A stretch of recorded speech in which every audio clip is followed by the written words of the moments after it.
Hello student, now start your next topic or unit 3rd, Cp and Cv, the principal specific heat of a gas. Okay सबसे पहले definition कर लेते हैं. Specific heat at constant pressure क्या है आपके पास. स्पेसिफिक हीट सिंपल तो आपने डेफिनेशन कर ली थी ना लास्ट वीडियो में. अब करते हैं specific heat at constant pressure. Specific heat constant pressure क्या है. It is defined as the amount of heat required to rise the temperature of a unit mass of a gas through a 1 degree Celsius at constant pressure. Clear.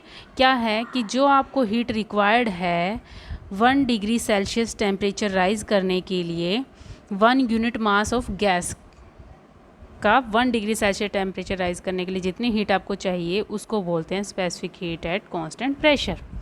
Okay, constant pressure के लिए बात हो रही है. If you take a 1 mole of gas यदि आप लेते हो तो उसको बोलते हैं मोलर स्पेसिफिक हीट.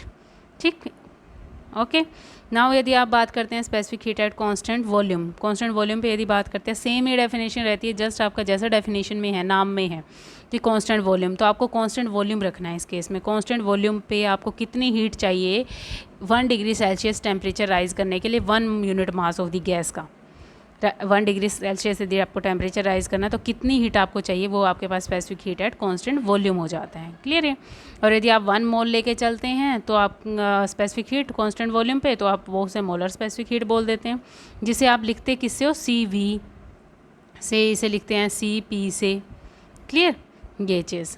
ओके, तो रेशो जो है आपके पास 2 मोलर स्पेसिफिक हीट्स का जो रेशो आ जाता है उसको लिखते हैं गामा से, जो इक्वल है CP/CV के.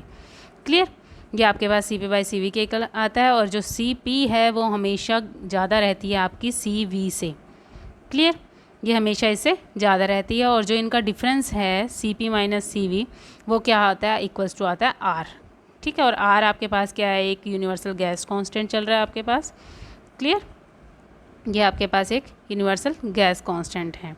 नाउ डिस्कस कर लेते हैं हम CP और CV की वैल्यूज़ डिस्कस करते हैं डिफरेंट एटॉमिसिटी पे, कि जो आपने पढ़ी थी कि जो गैसेस हैं मोनोटॉमिक है, डायटोमिक है या पॉलीएटॉमिक गैसेस जो आप लेके चलते हैं तो उनके लिए डिफरेंट एटॉमिसिटी के लिए CP और CV की वैल्यूज़ डिस्कस कर लेते हैं. क्या होगी आपके पास. फर्स्ट ऑफ ऑल लेके चलते हैं मोनोटॉमिक गैस. मोनोटॉमिक गैस जो आपके पास आपको पता है कि जो डिग्री ऑफ फ्रीडम होते हैं मोनोटॉमिक गैस के लिए कितने होते हैं, डिग्री ऑफ फ्रीडम 3 होते हैं. क्लियर.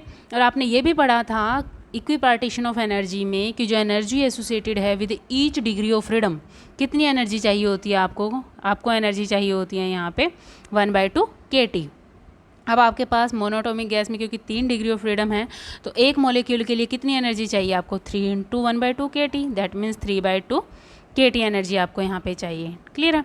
यदि हम 1 मोल ऑफ गैस यहाँ पे लेके चलें, 1 मोल ऑफ गैस लेके चलेंगे जिसमें कि n मॉलिक्यूल्स आप कंसिडर करके चल रहे हो यहाँ पे, देन n मॉलिक्यूल्स हैं आपके 1 मोल गैस में, तो n मॉलिक्यूल्स के लिए कितनी हीट आपको चाहिए, कितनी एनर्जी आपको चाहिए यहाँ पे, कितनी एनर्जी बनेगी आपके पास यहाँ पे. Energy associated with 1 mole of A gas कितनी हो जाएगी, U जिसको आप लिख रहे हो U से, वारे 3/2 kT इंटू में n. क्लियर है. ये K इंटू n जो आपके पास फैक्टर है इसको हम लिख सकते हैं R, जो आपके पास गैस कांस्टेंट है.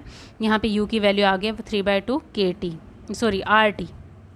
ओके, 3/2 RT ये आपके पास गैस की वैल्यू, एनर्जी की वैल्यू आ गई है यहाँ पे. ओके, जिसमें कि जो n चल रहा है वो एवोगैड्रो नंबर चल रहा है, n मॉलिक्यूल्स लेके चल रहे थे ना हम यहाँ पे. अब यदि CV की वैल्यू निकालें तो CV किसके इक्वल होता है, du/dt के इक्वल. ठीक, जो एनर्जी आपने अभी निकाली है.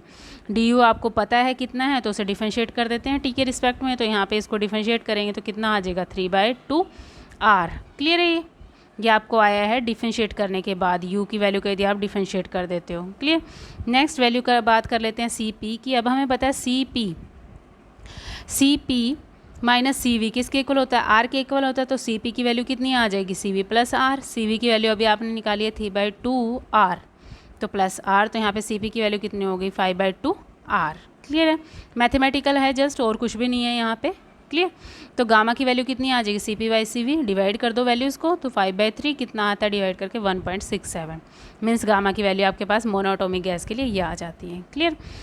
नाउ सिमिलरली बात कर लेते हैं हम यहाँ पे डायटोमिक गैस के लिए. डायटोमिक गैस के लिए यदि बात करते हैं तो डायटोमिक गैस के केस में आपको पता है कि जो डिग्री ऑफ फ्रीडम के होते हैं वो कितने होते हैं आपके पास, 5 होते हैं. तो एनर्जी एसोसिएटेड आपको पता है 1 डिग्री ऑफ फ्रीडम के साथ कितनी है, 1/2 kT है.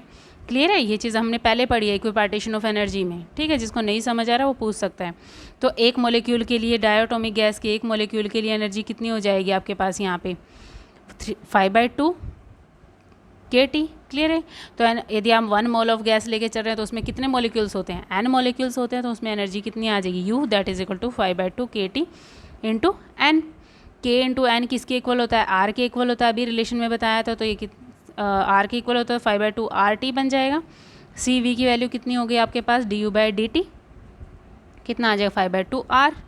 CP की वैल्यू कितना होगा, CV प्लस R होती है वैल्यू, तो CV की वैल्यू पुट करो 5R/2 प्लस R तो 7/2 R। और अब रेशो की वैल्यू यदि निकालते हैं तो रेशो कितना हो जाएगा, दोनों को डिवाइड करवा देते हैं, इसको डिवाइड करवाएं तो कितना है 7/5 जिसकी वैल्यू होती है 1.4।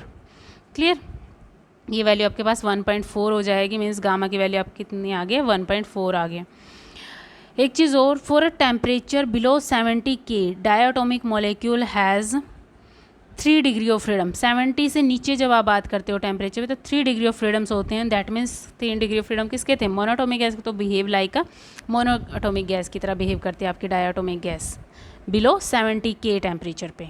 ओके, अदरवाइज़ आपके पास जो भी गैस है वो एज इट बिहेव करेगी, जो आपके पास लेके चलो डायटोमिक है, मोनोटोमिक है, पॉलीएटोमिक है, वो चीज़। नेक्स्ट बात कर लेते हैं ट्राइएटोमिक गैस की। ट्राइएटोमिक या पॉलीएटोमिक गैस क्या होती है, मीन्स 3 या 3 से ज़्यादा जिसमें आपके पास एटम्स होते हैं। क्लियर, तो उसके केस में सबसे पहले बात कर लेते हैं non linear ट्राइएटोमिक gas. Non linear में डिग्री ऑफ फ्रीडम कितने थे, 6 थे।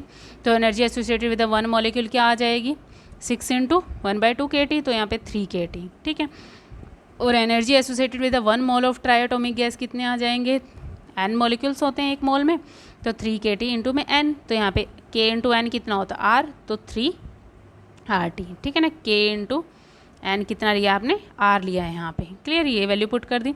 CV की वैल्यू कितनी होगी du/dt, तो डिफरेंशिएट कर देते हैं इसको, तो कितना आएगा 3R। CP की वैल्यू कितनी हो जाएगी CV प्लस R, 4R हो जाएगी। गामा की वैल्यू कितनी हो जाएगी, दोनों को डिवाइड कर देते हैं, दोनों को आया 1.33। मीन्स आपके पास ट्राइएटोमिक नॉन लीनियर गैस के केस में गामा की वैल्यू 1.33 आ जाती है।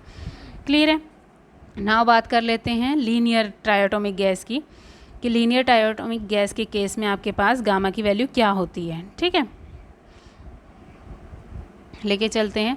लीनियर ट्राइएटोमिक गैस के केस में आपके पास डिग्री ऑफ फ्रीडम कितने होते हैं, डिग्री ऑफ फ्रीडम आपके पास 7 होते हैं। तो एनर्जी कितनी आ जाएगी 1 मॉलिक्यूल्स के लिए 7/2 kT, और 1 मोल के लिए कितनी आ जाएगी 7/2 kT into N. k into N कितना हो गया R, तो 7/2 RT। CV की वैल्यू du/dt है आपके पास, तो 7/2 R हो जाएगा। डिफरेंशिएट करना है, सिंपल। डिफरेंशिएशन भी नहीं आती है किसी को तो पूछ सकते हैं, ठीक है। CP कितना हो जाएगा आपके पास CV प्लस R, तो यहाँ पे CV की वैल्यू कितनी है 7/2 R, तो यहाँ पे आ जाएगा CV 7/2 R प्लस R, तो 9/2। गामा की वैल्यू यदि निकालेंगे तो डिवाइड करना है, आपका ये वैल्यू आ जाएगी 1.285। क्लियर। अब बात कर लेते हैं पॉलीएटोमिक गैस मॉलिक्यूल्स की। पॉलीएटोमिक गैस मॉलिक्यूल्स की तो कोई कंडीशन ही नहीं है कि कितने मॉलिक्यूल्स हैं, कितने एटम्स हैं, सॉरी। तो यहाँ पे कितने एटम्स हम लेके चल लेते हैं कि पॉलीएटोमिक गैस में जो है n एटम्स हैं। तो n एटम्स है तो डिग्री ऑफ फ्रीडम्स भी कितने हैं आपके पास यहाँ पे n है। सपोज करो यहाँ पे आपके पास जो एटम्स हैं उनके रिस्पेक्ट में डिग्री ऑफ फ्रीडम n लेके चल रहे हो आप। यहाँ पे 1 मोल है तो आपके पास कैपिटल N आपने लेके चले थे, नंबर ऑफ मॉलिक्यूल्स जो हैं। तो एनर्जी कितनी आ जाएगी small n into 1/2 kT into में n। ये तो आपके पास डिग्री ऑफ फ्रीडम है, ये नंबर ऑफ मॉलिक्यूल्स, और ये आपके पास 1 डिग्री फ्रीडम के लिए एनर्जी जो आ रही थी वो है आपके पास। तो ये आ गया आपके पास, k इंटू एन को R लिख सकते हैं, तो वहाँ पे n 1/2 RT आ जाएगा। CV की वैल्यू आपको du/dt वैल्यू पता है, तो ये वैल्यू पुट करके डिफरेंशिएट करके n R/2 आएगा। CV की यदि वैल्यू की बात करें जाए तो CV प्लस R करना है, तो डिवाइड करके n प्लस 2/2 R आ गया आपके पास। गामा की वैल्यू यदि निकालते हैं तो डिवाइड करना है दोनों को डिवाइड करके गामा की वैल्यू निकाल ली। गामा की वैल्यू आपके पास यहाँ पे क्या आ रही है, गामा की वैल्यू आपके पास यहाँ आ रही है 1 + 2/n डिवाइड करने के बाद, ठीक है।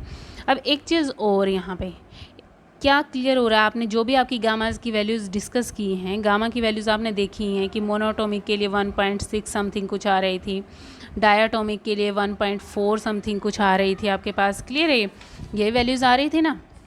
और फिर आपने जैसे जैसे लीनियर के नॉन लीनियर के लिए बात की तो नॉन लीनियर के लिए गामा की वैल्यू 1.33 आ रही थी, और लीनियर के लिए यदि बात करते हैं तो 1.2 आ रही थी आपके पास गामा की वैल्यू।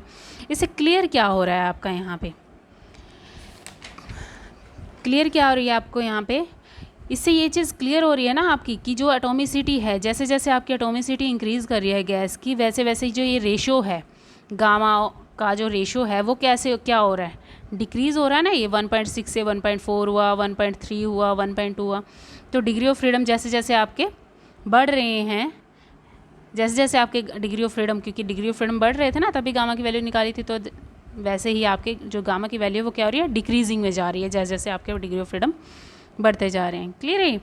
ओके, तो यहाँ पे आपका ये टॉपिक ख़त्म हो जाता है। नेक्स्ट टॉपिक नेक्स्ट वीडियो में करेंगे। इसमें कोई डाउट है बच्चे तो उसके लिए आप कमेंट कर सकते हो, और अदरवाइज़ आप फ़ोन करके पूछ सकते हो।